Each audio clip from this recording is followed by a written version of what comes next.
Gracias por seguir con nosotros en Actualidad Preventiva. Recordarles suscribirse a nuestro canal dándole a la campanita y también por ahí, por el mismo canal de YouTube, pueden comentarnos, hacernos preguntas y así nos sirve para saber su opinión y poder interactuar y poderlo también asesorar en cualquier tipo de dudas que tenga o comentarios sobre el tema tratado.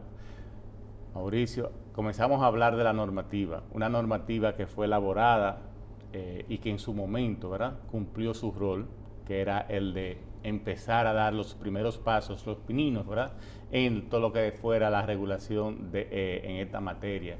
Una normativa que trató de abarcar todas las recomendaciones que ya, como dije también en el segmento anterior, habían sido modificadas en el año 2012 y nuestra legislación se quedaba un poquito corta y se trató de, con esta normativa también, poder ir adaptando lo que venía a las nuevas recomendaciones. Pero como todo en la vida, el mundo cambia, hay nuevas recomendaciones, hay nuevas normas interpretativas, notas interpretativas de recomendaciones que deben ser revisadas, incluidas y tomadas en cuenta, que a lo mejor en ese momento no fueron tomadas en cuenta y que amerita, ¿verdad?, seguir hacia adelante y ver esos vacíos que puedan haber surgido luego de la emisión de esa norma, cómo irla cubriendo. Claro, efectivamente, así como usted acaba de decir, cumplió su rol, o lo está cumpliendo actualmente, porque es la que tenemos. Y realmente ha sido el marco normativo donde todos los sujetos obligados del sector asegurador, que son 3 reaseguradoras, corredores de seguros, tanto físicos como morales, y las aseguradoras se han guiado para el cumplimiento en materia de prevención de lavado de activos. Le decía, o comencé a decir en la anterior sección, de que realmente se podría hacer varias modificaciones, varias actualizaciones en la norma actual. En el sentido, por ejemplo, podría decirle cualquier cosa a la segmentación del mismo seguro de vida, por ejemplo, que esa ha sido una de mis reservas con estos temas. Podríamos hablar hasta del monitoreo en el sector asegurador, podríamos hablar de muchísimas cosas, pero quisiera mencionarle primero sobre el seguro de vida, por ejemplo. Usted sabe que el decreto 40817, como reglamento de aplicación, establece en su artículo 15 literal que el único seguro que aplica para debida diligencia es el seguro de vida y lo que contempla una inversión.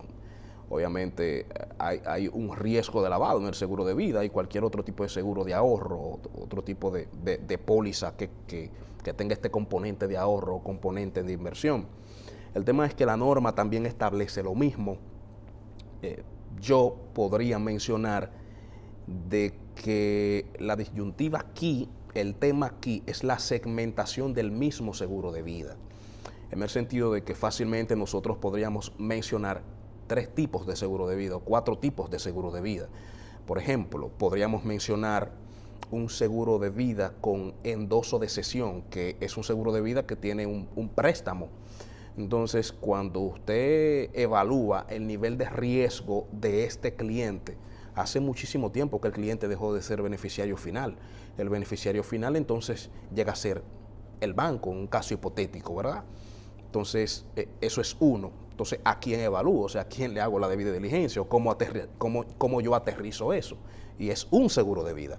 Otro tipo de seguro de vida sería el seguro de vida colectivo, por ejemplo, que mayormente las recomendaciones que uno hace es trabajarle o hacerle la debida diligencia al contratante de la póliza, porque trabajar con 400 empleados que son beneficiarios finales, al final es un poquito complejo, ¿verdad? Y cuando uno evalúa eso, también tiene un componente un poquito más de fraude que hasta por el lavado de activos. Otra cosa sería pólizas, por ejemplo, de seguros, que son pólizas de salud, y como son de salud, tienen una pequeña cobertura de vida de algunos 100,000 o 200,000 pesos, que eso es algo insignificante porque nadie va a lavar $2,000. O sea, eso no es dinero para una organización criminal, ni siquiera es dinero para un delincuente individual. Entonces, imagínese usted, eso lo pone la aseguradora como un agregado o como para darle brillo a la póliza, a esa póliza de salud, porque es de salud y la esencia es salud. Entonces uno dice, no, pero es vida.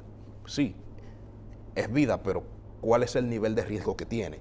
Entonces, el hecho de que el seguro de vida tenga exposición al riesgo de lavado de activos, que yo estoy de acuerdo con eso, de que tiene su exposición al riesgo, bueno, pues entonces vamos a evaluar y vamos a segmentar cuáles son los tipos de seguros de vida que tienen impacto en estos temas. Otra cosa que yo podría... O en ese tema, por lo menos, oriéntame como regulador qué tipo de debida diligencia yo debo hacer. Cómo limitarme, o sea, como decías, hay algunas que tienen un riesgo mínimo, entonces permíteme hacer una debida diligencia simplificada, pero nórmamelo, porque hablamos mucho del enfoque basado en riesgo, pero cuando vamos a las distintas normativas vemos que el enfoque basado en riesgo no es tal. ¿Por qué? Porque no dice hay que hacer esto. No hay directrices. No te deja cómo entonces tú... No hay directrices, no hay aterrizaje. Entonces fácilmente lo que el regulado, el sujeto obligado se llena de incertidumbre y lo hace a su manera o lo hace como una persona llamada experta le dice que es, sin tener experiencia en los temas. Entonces imagínense cómo ese tema de la recomendación que le dije de hacerle debida diligencia al contratante de la póliza de un seguro de vida colectivo, eso no lo establece la norma. Eso la norma debería establecerlo. Y demás, con el mismo tipo, por ejemplo, mencionarle el tipo de monitoreo que se le debería hacer en el sector asegurador, aterrizar el tipo de monitoreo. Porque imagínese usted, el sector asegurador no es un sector meramente transaccional, aunque pertenece al sector financiero, en el sentido de que yo no soy un banco que tengo un cliente A, un cliente B y un cliente C y veo como el cliente A le transfiere al cliente B o le deposita el B al C. En el sector asegurador no digo que no debería existir el monitoreo, sí se debe monitorear. Lo que sí se debería monitorear de una manera más efectiva o de una manera diferente, en el sentido de que fácilmente yo veo a un cliente 2 veces al año. Yo veo a un cliente en la renovación de la póliza y yo veo a un cliente cuando tiene un siniestro. Y si yo te veo a ti más de 2, 3 o 4 veces, tú eres un carrito chocón, o sea, vamos a sacarte, vamos a hacer algo contigo, o sea, o te subo el deducible, o te subo la prima, pero algo vamos a hacer porque tú no puedes estar reclamándome 3 y 4 veces, pues es una pérdida para la aseguradora. Claro. Entonces, no es tan transaccional así. Pues el tipo de monitoreo que más se aterriza al sector asegurador, independientemente de los sistemas que decide el sujeto obligado a contratar, es de comportamiento con el mismo cliente. Y yo creo que ese es el que vía la tecnología se pierden algunas señales de alerta, ¿verdad? Porque ya tú no tienes ese cara a cara con el cliente, sino que, y eso con las InsurTech sería interesante también, saber cómo se podría evaluar, porque hay InsurTech en el sector asegurador, hay 2 actualmente, pero la norma no establece cómo aterrizar un programa de cumplimiento, o cómo aterrizar una debida diligencia, o cómo yo trabajar en una InsurTech, porque actualmente hay 2 en el sector asegurador. Hay una y hay diferentes tipos de InsurTech también. Entonces son cosas que se deberían aterrizar en la norma, que es mi posición. Temas, por ejemplo, don Arnaldo, con los proveedores, o sea, el tipo de debida diligencia al proveedor, contrapartes, terceros, o sea, cómo yo le hago, o sea, yo aplicaría para tener un proveedor, en el sentido de que hay corredores de seguros que estadísticamente el sector asegurador contempla la mayoría de sujetos obligados con mayor índice de envejecientes. O sea, estamos hablando de que un corredor de seguros le puede tener 80 años, 90 años y estar manejando seguros todavía. A veces ese tipo de corredor de seguros no tiene una estructura. Al no tener estructura, independientemente de que sea moral o físico, al no tener estructura, no tener un gobierno corporativo, no tener, ¿verdad?, todo tipo de cosas, fácilmente yo no aplicaría para tener un proveedor, porque cuando yo necesito una resma de papel, yo voy a La Sirena. ¿Me doy a entender? Entonces, como que yo tengo que aterrizar cuál es el proveedor que aplica. Y la norma eso no lo establece. Y esto de los proveedores es algo también, no solamente en el sector seguro, también yo creo que es algo que debemos analizar en todos los sujetos obligados, hasta dónde debo yo conocer a mi proveedor, qué tipo de proveedor, porque La verdad es que es un poquito, aunque es una de las recomendaciones, ¿verdad? Está basado en lo de las recomendaciones, pero sí falta como ciertas directrices hacia dónde y hasta dónde yo debo llegar con lo que es esto de conoce a tu proveedor y conoce al cliente de tu cliente. Exactamente. Porque ya vamos por conoce al cliente de tu cliente. Exactamente. Entonces, todo ese tipo de cosas son las temáticas, ¿verdad? O las guías que deberían estar dando las distintas autoridades competentes. Y hablabas de otros productos que podría ser incluido. Mira, yo considero que hay muchísimos productos que pueden ser incluidos. Básicamente todos los productos que del sector seguro podrían ser incluidos, claro, tomando en cuenta por ejemplo, para un seguro de ley no ameritaría por los montos, eso. Tal vez la regulación, en vez de tú regularlo por tipo de producto, podría ser por un umbral.